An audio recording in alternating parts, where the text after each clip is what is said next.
আচ্ছা, সবাই ভালোভাবে খেয়াল করো, এখন আমরা উপসেট সম্পর্কে জানবো, আর হচ্ছে উপসেট নয় যেগুলো সেগুলো সম্পর্কে। তো দেখো, এটা কিসের চিহ্ন? এটা হচ্ছে তোমার সাবসেটের চিহ্ন। আর এটা কিসের চিহ্ন? এটা হচ্ছে তোমার নট সাবসেটের চিহ্ন। বুঝতে কি পেরেছো সবাই? আচ্ছা, তো মনে করো যে পি পি হচ্ছে তোমার একটা সেট, যার উপাদানগুলো কী কী ভাই? যার উপাদানগুলো হচ্ছে 2 3 4 5। মনে করো যে এগুলো হচ্ছে তোমার উপাদান। আর কিউ এর যে উপাদানগুলো সেগুলো হচ্ছে তোমার 3 আর 5।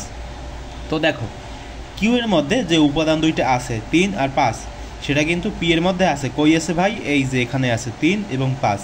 তো তুমি চাইলে কি করতে পারো ভাই? তুমি চাইলে এটাকে যেটা করতে পারো সেটা এরকমভাবে লিখতে পারো যে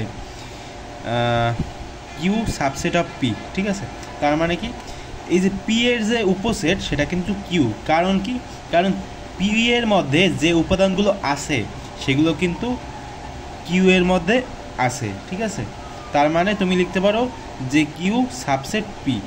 আর যদি তোমার মনে করো যে পি যদি এরকম আসে যে পি সমান সমান হচ্ছে তোমার 1 2 3, আর হচ্ছে কিউ হচ্ছে তোমার কি হতে পারে ভাই?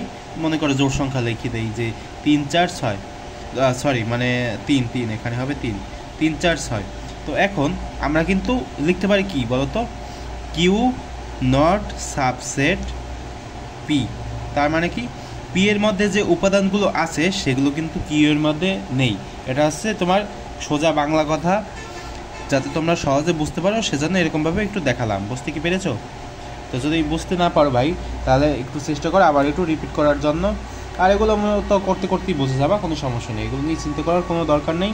তোমরা করতে থাকো, এগুলোর পরে যেগুলো বানাবো সেগুলো নিয়ে, মানে সেগুলো দেখতে থাকো আর কি।